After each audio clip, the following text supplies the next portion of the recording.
mendingan dibilang mendingan kita belajar dulu walaupun mungkin nggak maksimal 100% Iya. daripada kita nggak pernah belajar. Betul, benar-benar setuju banget. At least ada lah ya nyangkut-nyangkut dikit ya. Kalau Ada. misalnya udah mulai belajar, dan itu akan terbiasa. Tapi kita bakal masuk ke dalam drafting phase-nya terlebih dahulu untuk game yang kedua di Best of 3 Series antara Onyx dan juga Burn X Flash. Oke, Diubah. sama aku juga ingin mau menginformasikan ya. Apa Mungkin tuh? ada yang nanya, Bang, ini terbalik skornya apa terbalik untuk adik-adik semua dimanapun kalian berada. Yang kita terima ini adalah clean fit. Clean fit. Apa itu clean fit, Bang? Kasih tahu Profesor KB. Jadi clean fit itu adalah lemparan dari Studio 1 MSC Kamboja Iya. kepada kita Studio Studio 1 1 MSC Indonesia. Iya. Jadi baik yang di Filipina, Malaysia, Myanmar, ya kan, apapun itu yang sedang mengadakan live stream, Yap. mereka akan menerima video ini juga. Iya. Seperti itu. Jadi rekaman yang di sana dikirimkan ke kita siarkan. Betul Seperti itu sekali. dengan bahasa kita. Betul, jadi itulah kenapa banyak yang bilang, Bang, ini ada ini. Kita di luar kuasa kita. Benar. Kecuali kalau ini KMPL itu bisa kita. Iya. Kalau itu clean fit. Bener. Kalau clean sheet 2-0. Wih, Iya. beda lagi dong. Kalau Bener tapi. Kalau reverse sweep kan dari 1-0 jadi 2-1 Iya. misalnya. Kalau Riverside samping kali. Oke, kita langsung lihat ya menuju ke dalam Rumah drafting. Anda dong. Iya. Rumah Anda juga. Kalian satu rumah. Oke. Gimana ya? Lancelot yang cukup berbahaya di meta sekarang. Ini sudah ditutup. Blue dan Digi. Blue dan Digi. Dan bahkan ini respect yang sangat-sangat aku suka. Ini kayaknya bukan Novaria nggak sih? Bukan Novaria harusnya. Mungkin lebih ke arah jungle. Kaja di band. Kaja Keyboy. Novaria first pick kah di sini? Kadita juga Gas. terbuka dan bahkan di sisi kanan mereka tetap respect dengan ada Kairi. Ini dia. Hero dengan area of effect ultimate yang sangat luas sekali. Bahkan Wah, itu kacau. melewati river dari Land of Dawn. Lebih ke arah Astral Echo. Astral Echo-nya itu visionnya sih. Visionnya, Nah, ini. durasinya 8 detik Ji masalahnya. Coba-coba silakan tuh Profesor KB. Waduh ini dia nih masalahnya ya. I think even from Onyx PH, Heeh. Coach Keyboy Yap. is the best. Iya, pokoknya dari Onyx PH, semenjak dari Onyx PH tuh Coach Yap itu yang terbaik gitu loh. Coach yang sampai saat ini di Onyx Indonesia juga, dan kayaknya nggak ada perubahan deh. Iya. Dia itu tetap ya baik-baik aja gitu. Dan sangat impactful juga buat timnya Sangat sendiri. impactful dengan timnya karena, oh mau tahu nggak fun fact-nya? Apa tuh? Waktu M3 World Championship, Heeh. jadi aku diceritain sama caster luar, Nah, kalau misalkan kejadian pas blacklist lawan Onyx PH itu kan 4-0 pertandingannya. Iya. Pas 3-0 itu Coach Yap tuh masih kayak, yeah we can do it, ayo kita Masih bisa. percaya pokoknya. ya Iya sama masih percaya. timnya. Nah pas abis 4-0 baru Coach Yap nangis. Sedih. karena mereka Jadi udah sampai titik. Udah ya. sampai titik terakhir kan, sengaja Dan- mereka udah sampai akhir pertandingan. Iya, dan Gitu loh. dan berarti Coach Yap tuh bener-bener ngedalemin gitu loh dari setiap game yang mereka lalui. Masih meyakinkan. Masih meyakinkan Bisa juga. bisa kok. Dan itu peran coach di luar dari in-game ya yang harus memang diterapkan oleh Merangkul gitu loh. sama coach gitu. Jadi nggak cuma dalam in-game-nya aja nih, nggak cuma dari draftnya aja, tapi dari segi luarnya, dari segi interaksi sama anak-anaknya juga harus kayak gitu. Tapi sebelumnya sih gue juga pengen ngebahas coach dari Kamboja, tapi gue kebetulan belum kenalan. Belum kenal lah. Iya. Kalau bisa kita lihat juga, ini Kenapa? cukup berbahaya ya. Nah, tapi ya kita lihat, waduh, Kita lihat langsung. Yang mana? Yang mana Yang lihatnya mana? nih? Draft pick apa yang mana Ji? Mau lihat Jujur Leslie jujuran. apa Draft yang pick, nonton? Draft kenapa? Karena Leslie. Leslie. Ini bisa dibilang untuk landing phase sangat counter banget untuk Cloud. Bahkan memasak Cloud itu untuk tidak membuat Wind of Nature karena memang Wind of Nature akan tembus dengan true damage. Karena itu Betul. akan nggak berguna. Dan Betul. bahkan satu hal, ini Donat punya win rate cukup tinggi di MPL Kiha. 80%. 80%. Tadi apa dia bilang? KH. KH. Kiha mana? Nah, ya kan. Jadi Gak apa-apa, namanya belajar. Gak apa-apa. Ingat, kita tugasnya meluruskan Ranger Mas. Iya. Tuh, lihat Biar tuh, Ranger tuh, Mas sisa tuh. 12 ke bahasa Inggris. 80% win rate-nya dan Nah. juga KDA-nya 9.0 dan total kill sampai 30 dalam 5 game. Dalam 5 game. Bayangin tuh, 5 game itu bukan game yang sedikit gitu loh. Iya, Dimana kalau misalkan kita kalkulasikan ya itu best of 5 semuanya bisa dihabiskan permainannya berarti. 30 bagi 5 ya. KDA Berapa tuh? 90 sih. 30 bagi 5 berapa? 6. 6 kill per satu game. 6 kill per satu Rata-rata. game, rata-rata average. Iya, bisa lebih tinggi. Kan bisa 6, bisa 7 atau bisa dalam 5. satu game ada yang 5 tapi Dan ada yang itu 8. Belum asis kan? Belum asis Ji. Karena itu kan average kill. Betul. Bukan average Iya, KDA. makanya gue bilang average KDA 30 bagi 6. Jadi ya kalau KDA kan bisa jadi mungkin Hadiahnya tadi 9,0. 303 contohnya kayak gitu. Oh iya, bisa kayak gitu. 303 Dia 30. contohnya. Waduh, susah nih ngomong-ngomong mereka berdua nih. Oke. Ya udah benar, itu kita kan begitu. Iya betul sekali. Iya. Udah menutup dari Kadita. Dari sisi dari Onyx mereka mungkin udah mulai harus juga respect sih terhadap rumor-rumor yang belum terlihat dari para pasukan dari Burn X Flash. Kenapa? Ini masih banyak juga yang bisa mengambil bisnis dari seorang Leslie itu sendiri. Dan gimana caranya Keyboy bisa dapetin Leslie itu dengan sangat instan? Ini mungkin saja. Mungkin kombonya kayak gini, dibuka dengan Astral Echo, habis itu nanti tiba-tiba Yuzongnya Black Dragon Transform. Karena dengan Astral Echo kan setidaknya memperluas hitbox. Yes. Jadi akan lebih mempermudah juga Terus Furious. visionnya jelas. Visionnya jelas, Furious dive-nya lebih mudah. Yap. Dragon Tail-nya bahkan bisa di ujung doang loh. Dan kita tahu kalau Dragon Tail di ujung kan Paling sakit. paling sakit. Itu paling ya. sakit. Itu paling sakit. Damage-nya paling sakit. Yang paling deket sama si Yuzongnya malah yang Paling lembut. damage-nya paling lembut. Karena kan itu namanya teknik buntut. Buntut itu kan semakin ujung semakin tajam. Bener-bener. Kan kalau misalnya kalian lihat jangkar, Nah, itu kan ada rantainya. Itu rantainya itu kalau misalnya udah sampai habis itu hati-hati bisa cepretannya itu. iya sakit banget itu. Itu, makanya sama sistemnya kayak buntut Yuzong. Tapi Joy yang kali ini langsung diamankan juga. Nah Joy ini menurut aku ya, Iya. ini bisa di area jungler sih. Kalau emang Fredericknya Joy-nya di geser. jungler, jawaban yang paling oke untuk draft pick saat ini adalah Pakito menurut aku. Pakito untuk Kairi, yang tentunya kalau misalkan kita lihat secara adu damage, nanti kita bisa ketahui sendiri bahwa Joy ketika Electrifying Beats-nya aktif, dia bisa langsung di jab 2 kali, dan itu bisa langsung dalam keadaan yang sekarat. Iya sih, harus ada yang bisa ngestopin pergerakan dari seorang Joy-nya seperti dengan adanya Pakito itu sendiri. Dan dengan adanya Pakito juga pastiin dia bakal lebih mudah ya buat ngincar nanti ke arah backline-nya seperti dengan adanya seorang Yves dan juga Leslie. Tapi pilihan dari tim Onyx Indonesia akan jatuh pada Balmond Balmond dan juga Cho. Cho. Yang sudah aku mention sebelumnya, Balmond Bane, ya. Balmond itu udah pasti entah masuk ke dalam drafting phase atau bahkan dibuang di banning phase seperti Wah. tadi. Kalau misalnya Keyboy pakai Cho ini biasanya banyak freestyle nih. Tadi banyak aja freestyle. udah recall. Yes. Dan ini juga salah satu buff yang sempat dibuat dadakan. Ini aku makanya bilang dadakan kenapa? Karena baru minggu lalu Iya di benar. buffnya. Yang dimana Balmond itu lethal counternya sekarang sudah bisa menyentuh di level 12 untuk 45% loss HP. Iya. Jadi kalau misalkan nanti kita melihat Fredrin setengah darah dan ternyata dia tuh 40% darah yang tersisa, dia instant kill. Waduh, Tidak pakai ABCD, boom, lethal counter hilang. waduh. Dan lebih tepatnya sekarang, ini lebih untung sih karena Joy. Maksudnya kenapa? Joy ini kan terkadang dia dari darahnya seperempat, itu kadang dia tuh suka masih bisa balikin keadaan. Iya. Dan lethal counter ini yang ditutup. Penutupnya pakai lethal counter ini Profesor KB. Nungguin pas electrifying beats-nya aktif. Dan nanti mungkin ada beberapa DPS yang masuk. Dan itu mungkin lethal counternya akan menyala. Dan kayaknya ATM tetap pakai Fredrin sih kalau yang aku lihat ya, Devin ya. Oke. Dan Dengan serangan kondisi tadi kali ya. Ya, dan Joy-nya kayaknya tetap akan di area jungler. Kalau dari aku, dari sudut pandang aku ya. Dan Tapi kalau misalkan diubah ya, aku malah menganggap ini Fredrinnya dalam ancaman. Karena seperti kita tahu, dari lethal counter ini akan mempermudah juga Fredrin untuk ditumbangkan. Bahkan sebelum ultimate dari Apostle Ward atau seperti kita tahu, Kumaha Barudak. Sika.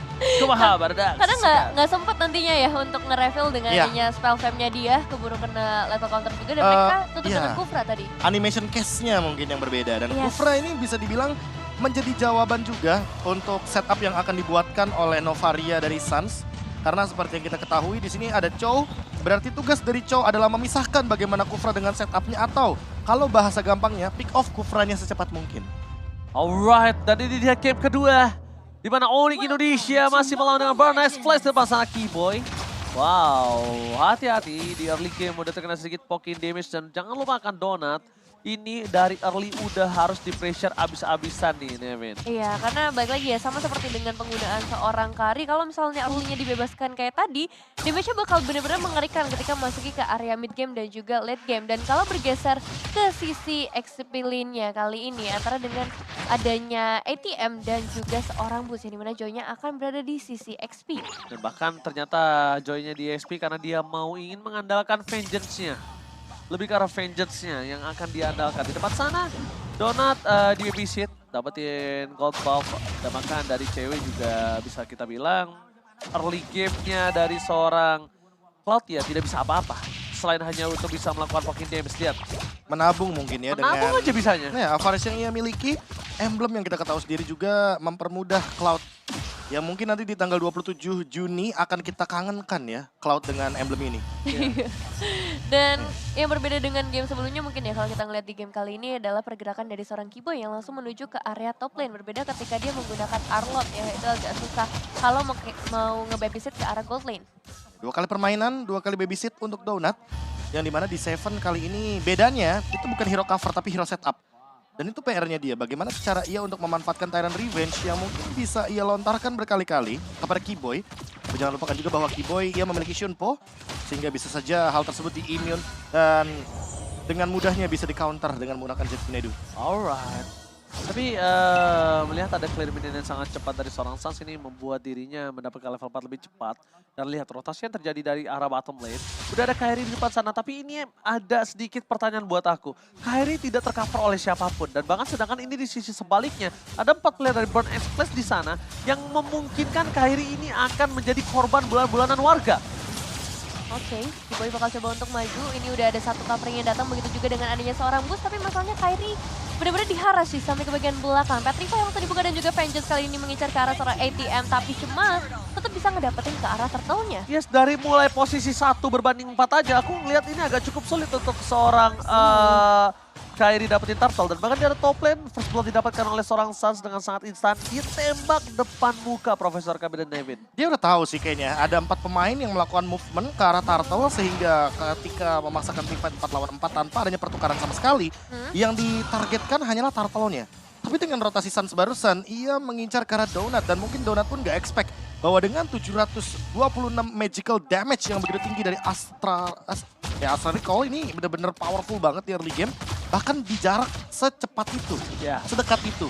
Misalkan seperti kita tahu, Astra Recall kan nanti bakal powerful kalau seandainya jaraknya lebih jauh. Untuk sekarang, The Way of Dragon pun sudah dilontarkan. Oke, Cema akan terkena lethal counter dan ini dia jawaban dari seorang Francis. Hilang begitu saja terkena Astra Recall dan bahkan di recall juga oleh seorang Kiboy tapi depan sana Donut. Kayaknya mulai udah harus di-respect oleh seorang Kiboy. Karena damage-nya udah mulai sakit. Akan coba dikejar begitu saja. Flicker bahkan telah digunakan membuat seorang Kairi memilih untuk melakukan sedikit invasi di arah jungle. Ini dia, Kairi yang benar-benar melakukan dominasi di arah jungle dan bahkan di sisi sebaliknya. Lifesteal gagal didapatkan. Wells ternyata telah dikeluarkan. Langsung ada vision ke arah belakang. Kairi mencoba untuk menghindari para pasukan dari Burn X. Kombinasi antara Kiboy dan Kairi ini benar-benar dua arah yang berbeda. Dijauhkan agar Kairi bisa selamat, Profesor. Ya, 2 aksi yang bisa dibilang dilakukan ketika memang satunya untuk cover niatnya dan satunya untuk escape. Lalu kalau misalkan melihat dari komposisi timnya, itu dia yang baru aku mau mention.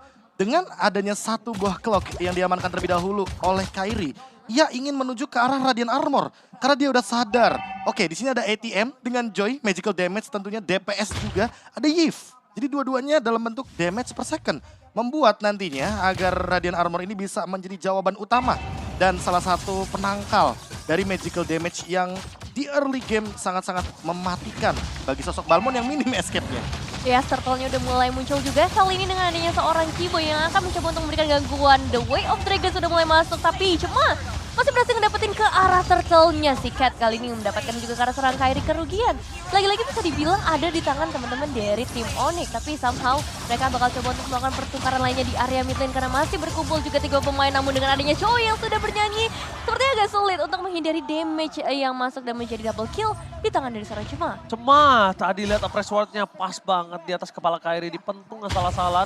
Membuat seorang Kairi tumbang di depan sana. Bahkan di sisi sebaliknya, lihat. Langsung ada para pasukan dari Onyx yang mencoba untuk melakukan defensif di arah top lane. Tapi mainnya jauh banget ya. Cancel recall itu. Soalnya ada animasi movement yang tentunya akan menggeser ya kembali ke terror dari Land of Dawn. Dan untuk sekarang dengan turtle yang bisa dibilang dicuri oleh Cema, membuat pergerakan dari Kairi agak under sepertinya. Dan harus mengejar level secepat mungkin agar tidak ketinggalan dari point retribution. Dan masalahnya, dia itu tumbang plus ada apa? Plus ada 1 turtle. Itu yang mahalnya banget. Tapi lihat tembakan dari Suns yang Astra Recall membuat Donut kali ini agak cukup terpressure. Dan sedangkan ATM di depan sana akan coba melakukan dominasi terus di laningnya. Rotasinya dia lebih cepat daripada Boots. Itu yang membuat Boots kali ini agak sedikit tertinggal dari segi rotasi. Ya, karena mau bagaimanapun Joy itu clearing powernya lebih tinggi ketimbang kalau misalkan kita match up kan yaitu adalah Yuzong. Memang di sini tugas dari Kiboy tentunya agar bisa meng-engage belakang sehingga nantinya ATM tidak bisa mengganggu juga kepada cewek.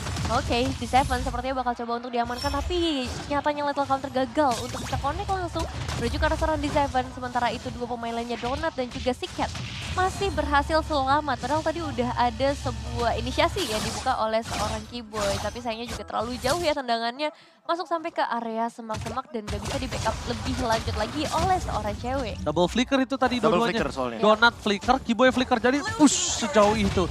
Dan bahkan lihat di bottom lane, turret masih didapatkan oleh satu orang Joy. Dan bahkan ada perebutan kali ini, perebutan yang cukup adil. Langsung ada boost ke arah belakang menuju ke arah seorang Cema. The Seven Retribution from lethal counter. Dan seorang Kairi masih mendapatkan 1 poin. Turtle, 1 poin kill. Dan bahkan Cema akan menjadi korban selanjutnya. Apres Wordnya tidak berhasil keluar. Double kill from boost. Dan bahkan dengan adanya 2 coverisasi membuat seorang Keyboy still survive. Dari bottom lane ATM sempat masih terkena 1 tembakan dari Astra Recall. Dan bahkan Sans masih mau lebih. Informasi telah didapatkan tapi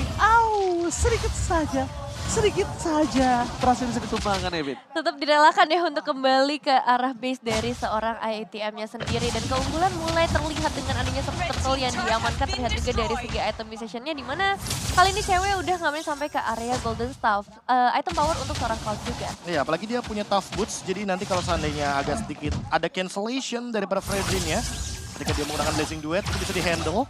Namun yang paling PR nanti akan ada di ATM, karena mau bagaimanapun ATM sudah punya Dominance Ice. Boots secepat mungkin harus memiliki Oracle-nya. Kalau tidak tentunya regen yang ia miliki tidak akan begitu maksimal. Well, Dragon, gitu indah Ranger Mas. Oh, indah sekali tembak langsung menuju ke arah belakang. If-nya tidak mungkin bisa didapatkan, tapi Donut almost ter-take down. Kairi yang terkena snipe kali ini nampaknya tidak terlalu berimpactful. Dan bahkan Astra Recall almost is never enough. Walaupun dengan udah kali 5-nya tapi gagal mendapatkan 1 poin kill atas seorang Donut. Di sisi sebaliknya Keyboy nggak punya Duel of Dragon. Dan bahkan kalau dia keluarin flicker sekalipun, ini bakal merugikan banget. Dan sedangkan ternyata Keyboy di sana hanya ngebuka vision untuk Sans. Itu bener-bener ya, Sansnya hampir dapetin recall 2 kali. Kalau tadi connect mungkin saja ya mau tidak mau Donut harus memasakkan battle style-nya keluar. Karena di sana Keyboy sudah ready dengan flicker yang ia miliki. Dan ini dia, debut dari Novaria akhirnya muncul di professional scene dari MLBB Esports. Karena seperti yang kita tahu kalau kemarin kan masih di ban 14 hari. Sekarang di MSC sudah bisa dibuka. Sudah bisa dibuka dan langsung digunakan oleh teman-teman dari Onyx pastinya. Damage per damage sudah mulai dikeluarkan juga pastinya oleh seorang Sans kali ini menghindari dan juga sekaligus membuka vision ya, keuntungan ketika menggunakan Novaria di dalam Land of Downlord bakal menjadi satu perebutan juga kali ini karena udah mulai ada inisiasi dari seorang Sikat. One hit, one shot, one kill. Membuat cewek ditumpangi. Kairi akan menjadi korban selanjutnya. Dan bahkan Kairi nggak bisa diselamatkan kembali. 2 hilang di saat Lord sedang muncul. Ini berbahaya untuk para pasukan Onyx Indonesia nih, Vin. Ya, sini bisa dibalikin lagi keadaannya dengan Bird Express yang mempunyai kuantitas yang lebih unggul. Apalagi sekarang seorang Keyboy-nya cukup berani untuk masuk di area tengah-tengah. Mencari juga kesempatan untuk bisa ngebuka nantinya ke arah The Way of Sans mau nyoba Dragon-nya. Sans mau nyoba kayaknya pakai recall. Oke, dan bahkan Way of Dragon menuju ke arah seorang Donut dipasang oleh seorang Boost bersama dengan seorang Petrify Gaming. Hilang begitu saja. Para pasukan dari Nice Flash mereka kehilangan Donut, tidak ada covering up. Dan bahkan di Seven di sana mencoba untuk menyelamatkan diri. Apres Hot gagal didapatkan. Recall asal oleh seorang Sans. Tidak bisa mendapatkan 1 poin kill atas seorang D7. Apakah akan di-recall kembali? Kekeran maut ke arah belakang. Udah pulang. Udah Source-nya habis. Tuh, Eko-nya baru ada tuh asal Eko-nya. Iya, tapi ini nice try banget lah ya dari tim Onyx akhirnya bisa setidaknya mengurangi 1 kuantitas dari para pemain Bird Express meskipun pada akhirnya Lordnya tetap ada di tangan teman-teman dari Bird Express di bagian bottom lane khususnya yang udah mulai akan ditahan terlebih dahulu, dihambat oleh para pemain dari Onyx dan semua yang selalu setia juga memberikan gangguan ke arah seorang Keyboy. Nih, zoning out-nya dari Keyboy udah cukup kok untuk mendapatkan 1 buah Lord yang tadinya dicuri oleh teman-teman dari Burn X Flash. Kenapa aku bilang dicuri? Karena setupnya sebenarnya tadi Onyx juga udah sempat pegang, hanya saja ada beberapa pick off dan untuk sekarang pick off-nya akan dimulai dari Onyx kembali. Yes, dan Seven kembali lagi berhasil ditumbangkan oleh beberapa pemain dari tim Onyx, tapi pertukarannya adalah menuju ke area turret. Di area top lane, khususnya 2 turret langsung bisa dihilangkan dengan rotasi cepat dari seorang ATM. Oke, dengan adanya pertukaran kali di Seven, jadi dia akan makan di Seven terus-menerus. Kenapa? Supaya Donut ini nggak punya covering up. Dan gak ada setup untuk Gak ada Burn setup X sama Flash. sekali untuk Burn Express. Jadi bahasanya kayak Yves-nya ini bisa keluar ultimate bukan buat setup tapi buat defense. Biar Nah, gak kena mungkin sisi. iya, atau mungkin nanti pas dia ter-engage atau mungkin seperti ini posisinya. ketika dia ada wave minion yang begitu banyak dari Onyx, mau nggak mau harus keluar dari Lord Manipulation-nya untuk mempertahankan yang namanya mid lane sentral yang begitu mahal harganya dari Burnex Flash. Oke, Keyboy langsung flicker digunakan. Ini membuat Siket kayaknya agak sedikit terkena pressure. Informasi telah diberikan, tidak ada satu buah flicker yang menandakan ini adalah hal yang sangat mahal untuk Boots sih. Kenapa aku bilang ini hal yang sangat mahal untuk Boots? Boots memang adalah orang yang ditargetkan ke arah belakang. Boots adalah orang yang akan dikasih satu tugas sangat berat, yaitu untuk men-zoning out backline dari Burn X Flash. Sedangkan notabene-nya, backline mereka itu punya damage yang kuat. Tuh. Leslie. Terus juga Kaden dari Yves. Paling PR-nya nanti. Kalau seandainya mungkin Boots-nya udah punya sedikit uang tambahan ya kan, menuju ke arah late game. Dia punya Toilet Armor itu setidaknya udah menjawab sekali Donut dengan critical damage-nya yang begitu tinggi. Jadi ke handle. Maksimal damage yang bisa diterima hanya 600 dalam bentuk full damage. Iya, apalagi udah memasuki ke menit yang ke-12. Jadi damage dari seorang Leslie-nya juga sudah mulai terlihat potensinya dengan item yang udah terkumpul juga. Dan masih kita ngelihat pertukaran demi pertukaran ke arah turret antara kedua tim. Karena sekarang ini posisinya sebenarnya gold-nya sama dengan game sebelumnya. Nggak ada yang terlalu timbang, sama-sama masih saling mengejar. Jadi momentumnya ada di area Lord yang akan muncul dalam beberapa saat lagi. Malefic Roar jawaban dari cewek juga menuju ke arah late game karena seperti kita tahu tadi ATM dia selesai dengan Dominance Ice. Jadi untuk attack speed ke handle sedikit. Tapi setidaknya penetration point yang ia butuhkan dan magical damage yang begitu burst yang mungkin harus diperhatikan juga oleh cewek. Entah dengan menggunakan Rose Gold Meteor atau mungkin setidaknya respect dengan Alternative.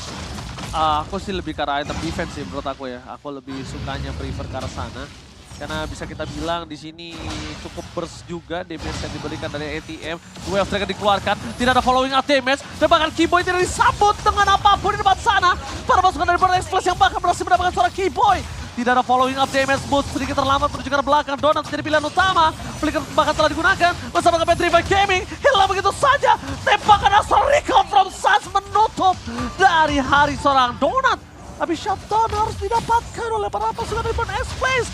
Lethal counter yang gagal menuju ke seorang ATM. Mundur ke arah belakang. Membuat dirinya masih bisa selamat untuk bisa ke arah base-nya, David. Iya, 2-1 terjadi kali ini. Untungnya mereka berhasil ngedapetin ke arah seorang Donut. Salah satu hero yang memang harus diwaspadai karena dia bakal punya damage output terbesar, apalagi untuk perebutan Lord seperti saat ini. Masih coba untuk dipancing lagi, tarik ulur dilakukan oleh para pemain dari tim Onyx sampai nantinya ATM bisa tertangkap karena ATM ini akan sangat merepotkan untuk kedua belah jungler yang bisa di zoning out terus-menerus khususnya dari tim Onyx. Oke, akan ada perebutan di arah Lord. Adu Retribution, coba versus Kyrie, depan Kyrie! Lethal counter plus Retribution membuat dirinya berhasil mendapatkan keuntungan dari segi objektif di depan sana. Keyboy bahkan coba ditembak 2 kali Donut, berhasil menutup hari dari seorang Keyboy. Langsung ada tembakan menuju ke arah seorang cewek, tapi nampaknya satu hit terakhir membuat cewek almost tertakedown dan cewek still survive in the top lane. Wah, still survive, tapi sayang banget. 2 pemain hilang ngebuat harusnya nanti keuntungan dari Lordnya lebih minim dibandingkan yang seharusnya. Damage dari seorang Sasha udah mulai bisa ditahan oleh beberapa player seperti seorang Cemak khususnya yang kali ini bakal nge-build ke arah full defensive. Dan kita masih menunggu juga nih momen-momen dari seorang D7 yang seharusnya bisa terbuka sih ke arah para pemain dari tim Onyx yang biasanya mainnya secara grouping. Nah, kalau kita ngomongin soal grouping dari tadi yang tidak aku saksikan adalah cewek dengan Blazing Duet-nya. Ya, Kita dari tadi belum melihat sebuah Blazing Duet yang mungkin bisa menutup entah dari Cema, entah dari ATM, atau bahkan dari D7. Sehingga damage burst yang dibutuhkan oleh Onyx itu masih belum kelihatan potensi maksimalnya. Mungkin masih menunggu momentum karena balik lagi. Menunggu cewek juga di belakang. Oke, cewek terkena Blazing Duet, masih ada Vengeance depan sana cewek, habis dia tertake down, lethal counter gagal didapatkan dari D7. Memilih mundur ke arah belakang, mencoba untuk melakukan sedikit resetisasi, membuat Burn X Flash kali ini berada di posisi yang tidak terlalu kerugiannya banyak dari Lord tadi. Kerugiannya ini bisa aku bilang ya bahkan nggak nyampe hampir 2-3 turret loh. Standar aja kerugiannya. Beda sama pas ATM itu memanfaatkan split push untuk mendapatkan 2 turret. Iya, itu kayak masih diuntungkan oleh tim Burn X Flash kalau menurut aku pribadi. Karena mid lane turretnya dari Burn X Flash aja masih berdiri gogo gagah di depan. Iya, susah banget sih untuk nembus pertahanan dari seorang Cemanya ya, yang selalu ada di bagian depan sebagai frontliner sekaligus sebagai seasonal jungler. Dan kali ini udah mulai ada tendangan dari seorang D7 yang harus mundur terlebih dahulu menjaga dirinya dengan sangat baik ketika menghadapi Keyboy. Cewek nggak boleh barter damage terus sih kayak seperti ini.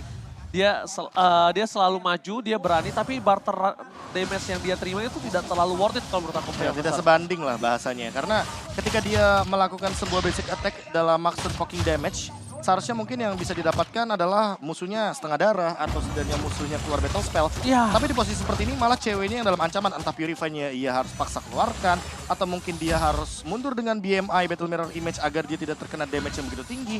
Dan untuk sekarang Donut yang tidak terlihat sama sekali dari tadi, dia benar-benar tidak mau show di map. Karena sekali aja kelihatan di map, Boots dengan Black Dragon Transform-nya akan coba untuk melakukan engage secara paksa. Entah ke arah Donut dengan flickernya atau bahkan ke arah Yves Siket. Yang dari tadi flickernya pun masih benar-benar belum dikeluarkan. Udah ada Wind of Nature ini yang bahaya banget sih Profesor KB. Dia akan cukup sustain ketika ada one by one situation dengan seorang cewek dan bahkan kemungkinan besar dari posisi 15 menit ke atas ini cewek yang berada di bawah dalam bayang-bayang Donut kalau menurut aku. Setuju. Karena mau bagaimanapun cewek paling aman kalau bikin Toilet Armor. Agar nantinya physical damage burst-nya itu tidak semaksimal itu dari Leslie. Dan hanya di-handle sampai dengan 600 saja damage-nya. Iya, Oke, ATM bakal coba untuk mengejar ke arah belakang. Informasi telah diberikan, tembak ada Astral Recall, tapi nampaknya udah bernyanyi. Boots di depan sana, tidak mau terlalu fokus dalam seorang ATM, karena itu memang distraction sengaja dilakukan oleh seorang ATM. Keyboy masih mencari positioning, Kairi di sorting out, informasi telah didapatkan, ini mereka akan team fight. Karena Keyboy di arah belakang fokus karena Donut, gak boleh apa yang terjadi. Dua friend dan bahkan Donut ter-take down. Blessing to wave from cewek, membuat para pasukan dari Bir. X-Flash kali ini benar-benar pora-poranda Burn X-Flash. Mereka nggak ada lagi kesempatan untuk bisa mendapatkan Lord. Burn X-Flash ter-take down. 4 hilang. Ini bencana untuk Burn X-Flash. Menyisakan seorang Siket aja kali ini dan 4 pemainnya udah hilang, bahkan masih Dipaksa. dikejar terus-menerus oleh seorang Sans untuk bisa melakukan recall di depan base dari Burn X-Flash. Sembari juga seorang Kairi yang masih akan melakukan solo ke arah Lordnya. One strike push. Ada minion. Bakal coba dipaksa. Minion ini sangat cepat diselesaikan oleh para pasukan dari Oni. Dan lihat sliding out yang terjadi. Siket di depan sana. Blessing Blood telah dikeluarkan. Dan Siket mencoba untuk melakukan sedikit defense tapi tidak peduli. Oni ini berhasil mengamankan 2 poin penuh tanpa balas. Dan ini benar-benar berbeda dengan Oni Indonesia di game yang pertama. Satu momen doang yang berhasil kali ini ngebuat mereka bisa ngedapetin kemenangan dan straight push ya, tanpa basa-basi. Lordnya belum dapetin, tapi ketika mereka ngelihat potensinya, decision making langsung mau coba untuk ngedapetin ke arah base-nya, dan itu langsung mereka lakukan dengan sangat amat baik. Kalau itu 5 lawan 5, melakukan 2 move di waktu yang bersamaan, evaluasi pasti. Iya. Yang satu nge-push turret, yang satu Lord. Yes. Tapi kalau posisinya 1 lawan 5, tentu itu adalah sebuah keuntungan. Yap. Karena balik lagi, dengan mengamankan poin kill 4 hero bahkan sekaligus ke arah Burn X-Flash tadi. Di waktu yang bersamaan. Di waktu yang bersamaan, Iya. yang artinya mereka akan tumbang dalam kurun waktu yang lama, membuat Onyx itu bisa mendapatkan objektif dengan gratis tanpa harus effort lebih. Dan ini dia, Onyx, tim Indonesia yang memenangkan match pembuka mereka dengan skor 2-0. Tren positif yang begitu sangat baik bagi Onyx itu sendiri nantinya di grup C. Iya. Kemenangan pertama untuk Indonesia, maniak pertama untuk Indonesia. Luar Novaria biasa. pertama. Apa? Novaria pertama. Novaria pertama untuk Indonesia. Novaria pertama, Balmon pertama, Iya, Uranus juga habis di buff, ya kan? langsung digunakan. Adaptasi cepat ya, berarti bisa dibilang dari Onyx juga untuk langsung membawa strategi-strategi yang fresh di MSC kali ini. Wow. Luar biasa. After game 1, benar-benar mereka reset, mereka masuk ke bench. Aku bilangnya bench ya kan, tempat mereka itu ngobrol lagi, reset lagi, evaluasi game kedua. Ini Onyx yang asli. Sebenarnya Onyx yang kita tunggu-tunggu ya. Onyx yang sebenarnya muncul dan benar-benar mengganas banget, dan bahkan kalau bisa kita bilang hampir beberapa kesalahan itu hampir bisa ditutupin. Sedikit banget sih. Beda banget sama let's say di game kayak pertama. misalkan tadi kan pas The Way of Dragon ternyata upgrade Ada following rewardnya masih up. iya Iya. masih connect. Tahunnya nyala. Nggak ada following up, terus mungkin tiba-tiba dari kita melihat bagaimana Kairi yang menggunakan retribution terlebih dahulu untuk Iya. escape. Padahal dia bisa mungkin mencuri Lord atau Turtle. Tapi balik lagi mereka mengeksekusi hal tersebut dengan mengincar ke arah hero tersebut. Donut. B7, Donut. Oh itu Donut. dihilangkan 2 pemain itu udah bener-bener impactful banget. Benar. 2 pemain kunci ternyata Nevin. Di game Iya. pertama memang mereka kan yang membuat kunci, di Seven kita tahu lah dengan dinginya. Tapi setelah game kedua mungkin Beda cerita kali ya. Leslie punya damage besar banget ya. Betul. Tapi mungkin untuk dari segi sustainability mungkin lebih kuat Karakari gak sih? Iya benar. Dan Kalau kita bakal- berbicara mungkin tim fight jangka panjang kali ya. Ya, tipe Silakan, jangka Ewi. panjangnya juga lebih enak kali ya. Dan kita bakal lihat dari segi MVP-nya juga. Karena ini game yang benar-benar luar biasa dari seorang Keyboy sih dengan KDA 139. Dia bisa dapetin momentum-momentum yang pas. Terutama karena Onyx dari game kali ini dia mainnya tarik ulur banget ya. Jadi potensi dari seorang Keyboy-nya juga sangat amat terlihat di game kali ini. Mau gimana pun ya, nontonin Romer Chow Mhm. itu pasti satisfying banget. Iya, Pasti Tendang. satisfying banget. tendang lari gitu ya. Tendang lari. Apalagi kalau misalkan kicknya kayak tadi. Iya, Kicknya benar-benar menuju ke arah damage dealer utama. Dan Betul. itu adalah Donut. dan dia juga nemenin dari awal ya ke sisi gold lane. Berbeda dengan game sebelumnya dan ini juga yang Tadi ngebuat kalau nggak salah